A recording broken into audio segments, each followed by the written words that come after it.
Hey there, welcome. Welcome back to In David's Kitchen. We are working on a family favorite recipe tonight. If you've ever stayed with us here in the treehouse, this is probably a dinner we've served to you. It is a family favorite called stuffed chicken. Originally, in our family, this was chicken saltimbocca, which is an Italian dish, and my mom grabbed from the recipe box card that we have here and the handwritten card from one of my sisters with this recipe.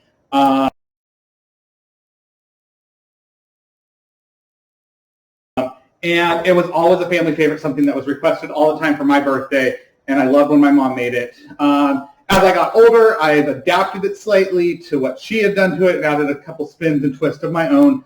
But at its heart, it's still the same recipe that my mom made, and for ease of things, we just call it stuffed chicken in this house. So really simple ingredients, really easy recipe that you could do on a weeknight.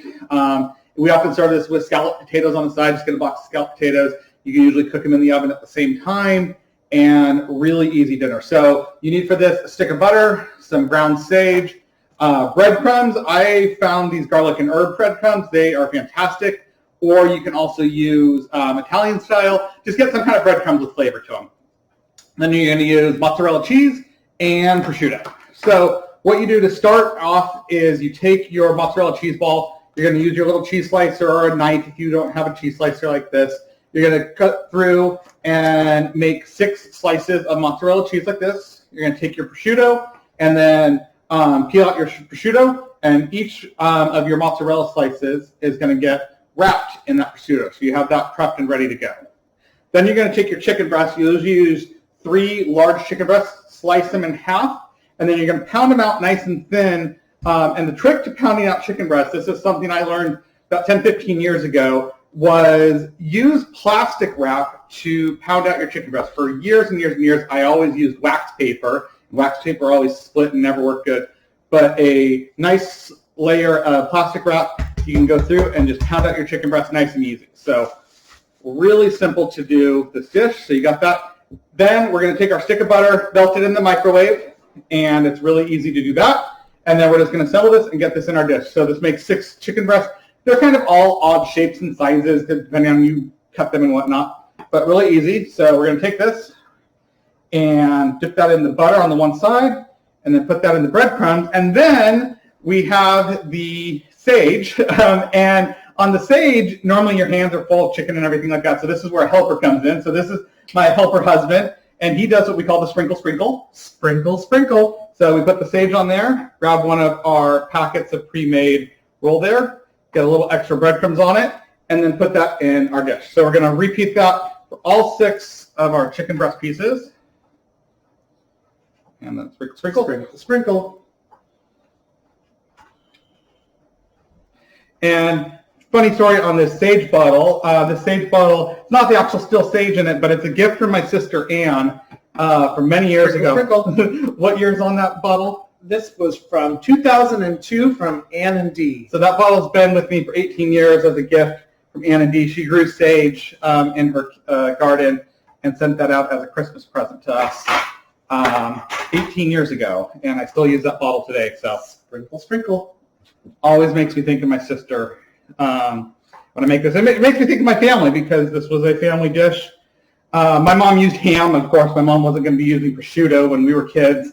And then she always put tomato in it. The recipe calls for tomato, and I always hated the tomato. I always picked the tomato out, sprinkle, sprinkle, sprinkle. I always picked the tomato out as a kid, but whenever she made this for me for my birthday, she would make me a special batch that didn't have the tomato in it. So I loved that part about it. So almost done here. Let's get this off. Last one. Sprinkle, sprinkle. Awesome. Thank you so much, helper. Thank you. I can't wait to enjoy it. So we're going to finish that one off.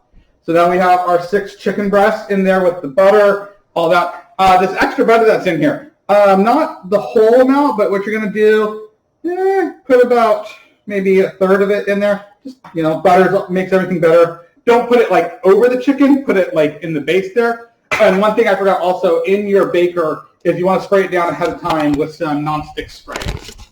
So we're going to pop this in the oven, 350 degrees for about 35, 40 minutes, depending on how thick your chicken breasts are. And then it's ready to serve. So I'm going to get that going, and we'll be back in just a second. Thanks so much.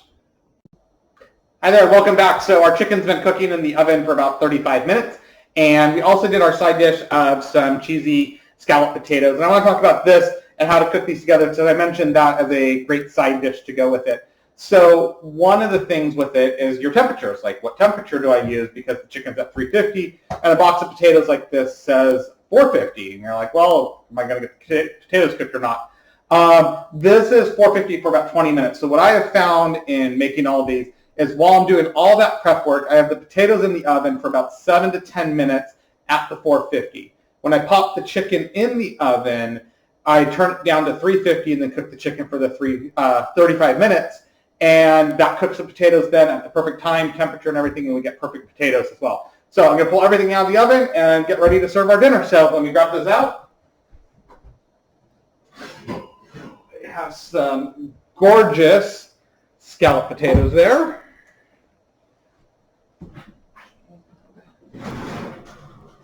Some beautiful stuffed chicken ready to serve. So you just take one of these out, and you got some good gooey cheese there. And then I'm going to let the potatoes sit a second for them to kind of congeal back together. But there we go. We have our stuffed chicken, scalloped potatoes, easy dinner, one of my favorites, and I'm looking forward to seeing you next time in the kitchen. Thanks so much, guys. Have a great night.